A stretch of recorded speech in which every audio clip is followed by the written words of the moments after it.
masaya ko pong ibinabahagi sa inyo ngayong umaga bilang pagsunod din sa tagubig ng ating mahal na Pangulong Marcos at ng National Wage Board.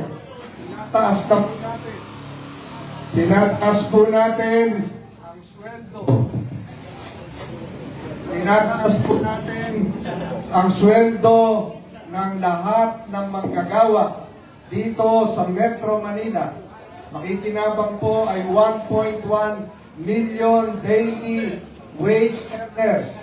Tinataas po natin sa isang kasaysayang 85 pesos increase. Pinakamataas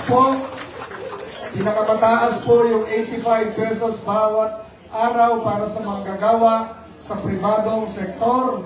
Ang pagtaas po ay ibibigay sa dalawang hulog.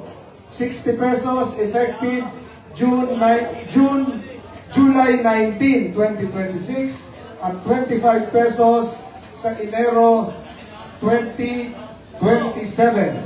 Kapag ganap nang naipatupad ang lahat ng hulog, ang daily minimum wage sa Metro Manila ay aakyat mula 695 pesos tungo sa 780 pesos per day para sa non-agricultural sector.